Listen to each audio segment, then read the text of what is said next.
With 10 days to go until Attack on Titan the final season part 2 begins airing, I decided to go back and rewatch all of Attack on Titan, so let's rank season 2. Shut up and sit down.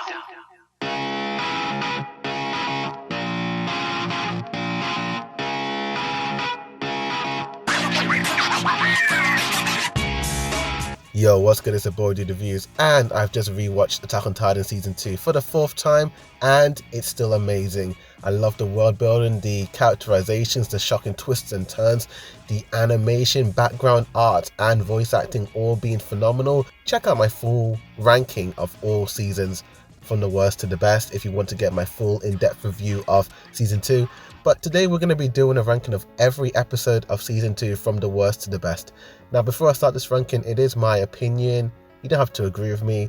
And I love all these episodes, but I just love some more than others. So without further ado, let's get on with it. Coming in at number 12, episode 28, Southwest Wood. I really love the scene where Pastor Nick and the scouts arrive in Urich, and he witnesses the civilians that are being evacuated and then sees a crying child and wants to help him, but Levi stops him, reminding him that this is the result of holding back secrets of the walls. I also like the scene in the beginning where Connie thinks that the Titan is his mom that's sitting on his house, but then Reiner is so determined to not let him come to that shocking revelation. Apart from that, this episode was quite slow paced and repeats a lot of the same things the audience already knows, like Eren reminding that the key holds the truth and the basement has all the secrets. Number 11, episode 30, Historia. This episode dived deep into the characterizations of Historia and Ymira in the flashback. It was very nice, yet very sad to see Marco again. Ymira bringing up the fact that Historia wants to die like a hero and doesn't really care about the lives of herself or Daz. A lot of great eye detail as well, like Ymira glaring into Historia's eyes and her looking back at her. Ymira's action scene was pretty cool and Historia's face was way too pretty towards the end of the episode, which studio truly had their favorites. But despite all that, this episode truly did feel like a filler episode, in my opinion. At number 10, we've got episode 33, The Hunters. This episode mainly focuses on the fallout of Eren versus Reiner, and Mikasa's reaction to Eren being taken away is just heartbreaking. Her expression and desperation to get her boy back truly shows her loyalty and love for Eren Yeager. I love the scene between Armin, Hans and Mikasa, reminding them that no matter the time or place, the relationship between the three of them has never changed. Eren gets himself into trouble and Mikasa and Armin must run after him. Pixis getting slapped by his assistant was so unexpectedly hilarious. I also really liked the animation on Armin's face as he screams to Eren. Something about the way it was drawn and animated was so sad, yep, very hopeful. At number 9, we've got episode 34, Opening. How can an episode with 4 characters talking in a forest be so damn emotional and intense? The execution for this episode exceeded my expectations when compared to the manga chapter. That praise mainly goes to the talented voice acting and great facial animation. It mainly deals with Eren accusing Reiner and Bertolt as mass murderers and him not understanding how anyone could be so evil to kill innocent people. But I also loved how even though these guys are the guys that caused Eren so much pain and anger, it's not all black and white. They are also shown to have emotion and regret for what they have done, especially Reiner, where this is the episode where we start to see that he's not quite all up there in the head of his and has very conflicting emotions over what he has done and what he has to do. At number 8, we've got episode 27, I'm Home. The main pro for this episode is diving deep into Sasha as a character, seeing what she was like younger and her father insisting for her to start helping and trusting others when they need it really shows you how far she's come and what she's willing to do to save a little girl from a Titan. The scene with the Titan eating her mom was so shocking, and she thought she was just looking at a man eating something, but then it cuts to her mom, which was very unsettling to watch.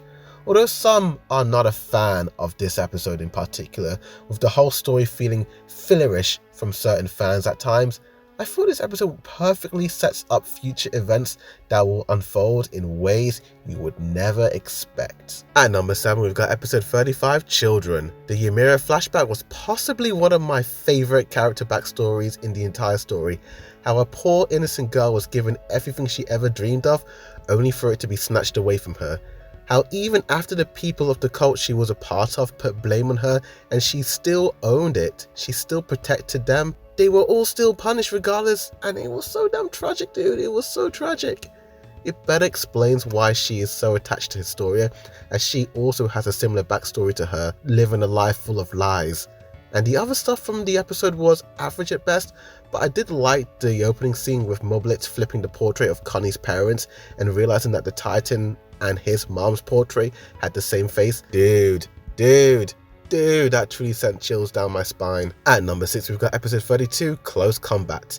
Yep, the battle between the Shingeki no Kyojin and the Armored Titan begins. Eren's anger and frustration over Reiner and Bertolt's betrayal truly makes him sloppy, and I respect how he has to suppress and control his emotion just to fight Reiner. This episode had some of the best ODM gear scenes of the entire season, but that cliffhanger towards the end must have truly been painful for anime onlys, with Bertolt falling on Reiner and Eren Yeager. At number 5, we've got episode 31, Warrior. Yeah, the massive reveal of our favourite boys being the enemies of humanity is not number 1. While I do admit that the twist was indeed shocking and unexpected, I did prefer how it was done in the manga, as with no music or ominous tension in the scenery, it didn't spoil the big bombshell when just revealing the panels for the first time. But I did love how it was executed nevertheless. The lighting and character designs looked phenomenal in this episode. The tension was so damn thick it was almost unbearable. And while some people did complain about the CGI Colossal Titan, I didn't mind all that much. It is what it is. At number 4, we've got episode 29, Soldier. I just loved the dialogue in this episode. It did have some awesome action scenes, I will admit, against the Titans and the Scouts, but the dialogue was so damn engaging with the characters talking and interacting inside the castle. Reiner was truly a monster of a man trying to throw that Titan outside. Again, reading this in the manga, I was not expecting all those scouts to die. I thought we might get a little more development when it came to those scouts, but I felt so bad for the dude who didn't get his last drink, by the way. But with Ymira's shocking reveal and transformation that stole the episode, the animation of her Titan was truly unbelievable, and it made me slightly regret reading the manga, as the scene would have been epic to watch for the first time. At number 3, we've got episode 26, Beast Titan. After 4 long years, Wit Studio returns with Attack on Titan. But was it worth the wait? Heck yes. Taking place literally seconds after Annie's fight, the shocking revelation that all the walls are made of Titans was truly unsettling. Even Hanji losing her cool over Pasternak hiding these secrets was really intense, but of course the death of the second greatest scout fighter was truly horrifying. Michi was always shown to be weird yet cool and level-headed, but when it came to the Beast Titan talking to him, that was the first time he truly freaked out. Yet he stands up and he doesn't back down. But all the Titans overmatch him, and this episode truly made us realize that everyone, even the second best scout, is completely naive to the Titans and severely underestimate them. The Beast Titan design was extremely beautiful, yet extremely creepy to look at. At number 2, we've got episode 36, Charge. Talk about emotions being all over the place. I think Bertolt stole the episode for me, as he starts to break down when Jean, Sasha, Connie, Armin and Mikasa confront him and question whether their friendship was all a lie. The animation on his face and his voice acting was so damn solid. Mikasa acting so cold to Historia, saying that she only has so much room in her heart for people to help and save, truly shows us how Eren is at the main center of her world. Owen losing his arm, yet still commanding everyone to go ahead, showed us how much of a demon this man was. But coming in at number 1 is indeed episode 37, Scream, the season 2 finale. Oh my goodness, talk about emotion. This episode had such great voice acting by Yuki Kaji, breaking down after the Titan who killed his mom, killed the man he saw like an uncle to him, Harness. You feel the pain and frustration in his voice. I was so happy this scene was done justice in the anime. This was also the most visually appealing episode of the series at the time. The vibrant colors, the animation, and the OST were also beautiful yet tragic at the same time, and blended together to create this beautiful episode that was called Scream. Of course, Eren controlling the Titans was a huge surprise for me when I originally saw it in the manga, and that's why Scream is my favorite episode of season 2. And what did you think of this ranking? Did you like it? Did you hate it? Like, subscribe to this channel for more Attack on Titan reviews, reactions, and comparisons. But thank you for watching, and as always, Aborted Reviews signing out.